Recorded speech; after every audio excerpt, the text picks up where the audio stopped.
So I'm guessing that you probably clicked on this video because you had absolutely no idea that your film is not vegan. I don't know if you're a photographer or you're vegan or what curiosity struck you to click on this video, but it's true. This film is primarily based on animal byproducts, and before I share with you how the film is made and what part of it is made from animals, I'm going to give you a little bit of history about myself so that you kind of have an idea of how I have this information. I got my first camera when I was 10 years old, built a darkroom in my house bathroom with my mom when I was 12, went on to college to study photography at Rochester Institute of Technology, and it was there that I learned that this is not vegan. So RIT is located in Rochester, New York, and it's a few miles away from Kodak, so they have a symbiotic relationship, or did at the time. That was like 25 years ago. I'm in my 40s. And they have a course there called M&P. It's Materials and Processes for Photography. And the reason they have a symbiotic relationship is that Kodak would, possibly still does, I don't know, tap a lot of the students when they graduate to go work at Kodak. So this course is created, or was created, so that the students would know how to make film from scratch, how to make paper from scratch. It's really a chemistry course on filmmaking from the very base materials. So what your film is made out of is there's essentially I'm going to simplify all of this, but it's basically a base layer of plastic. And then on top of that, the kind of shiny material that contains the images is made out of gelatin. And in that gelatin are silver halide crystals that are light sensitive. So when you get film that is a higher ISO, like let's say you get Ilford 3200 ISO, the silver halide crystals are really large, and that's why you're able to see the grain. If you get 100 ISO, it's a lot more silver halide crystals that are really, really, really tiny. And those silver halide crystals are reacting to the light, and they're all able to stay in place without movement because of the gelatin. Various companies have tried to do a version that is vegan and not using animal byproducts, but unfortunately, my understanding is they haven't been able to find a material that has everything stay in place and is able to be light sensitive in the same way that gelatin is. If you don't know what gelatin is essentially the cartilage that is in between your joints. And it's essentially a byproduct from animals at the slaughterhouse, sadly. So when I first started photography, was not vegan. I also didn't know until I went to college that that film is made with gelatin. And I was very excited when digital photography came around because I love animals very much and was like, oh, this is great.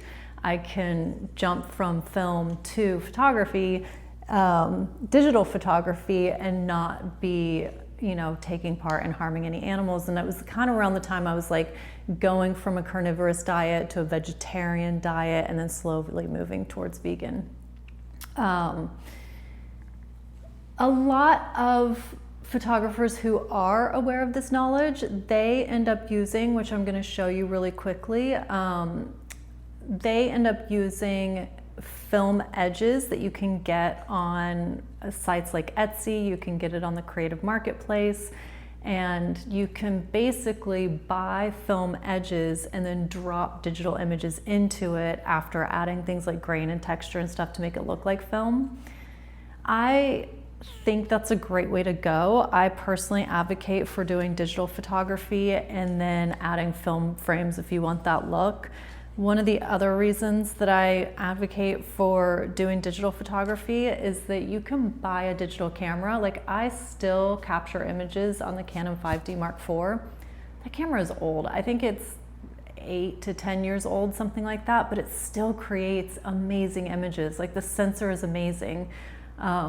Unless I'm doing a project where it needs to be silent and you need a mirrorless camera, there's no reason, in my opinion, that I would need something beyond the Canon 5D Mark IV.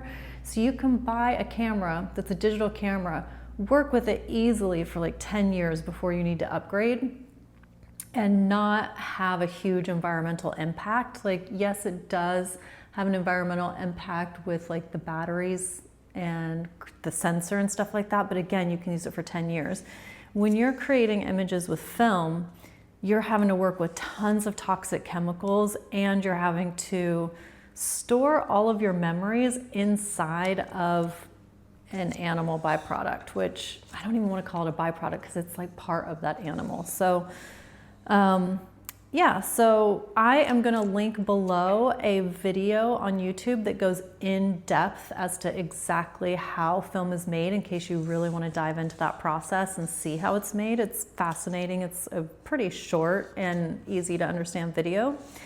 And I will also leave a link to a couple of film downloads that you can do if you want to just drop the images in as like an insert and have film edges. I remember when I was going to college in Rochester, every single year on the news, they would pull like a dead fish out of the river, or they would show foam along the river, and then they would announce the environmental,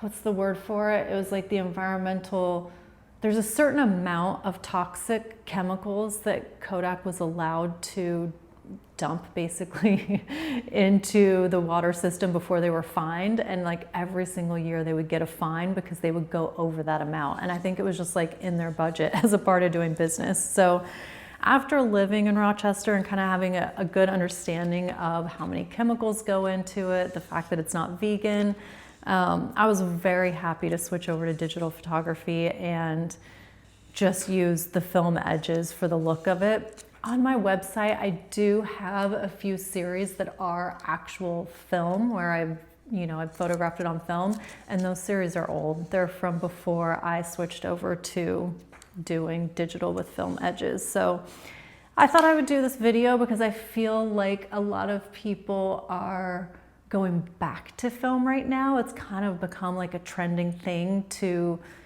not do digital and go back to analog. And I thought that it's kind of the whole like knowledge is power. So I figured for the people that don't know, the reason digital is good is it's way better for the environment and you're not harming any animals in the process. So, or you're not using animal byproducts. So yeah, check out the links below. You can get film edges, you can add grain and texture, and still get a film look that is, if you're really good at adjusting color and grain and stuff like that, like it's gonna be the same look, and it's much kinder to the environment, and there's no harm to animals. So yeah, now you know.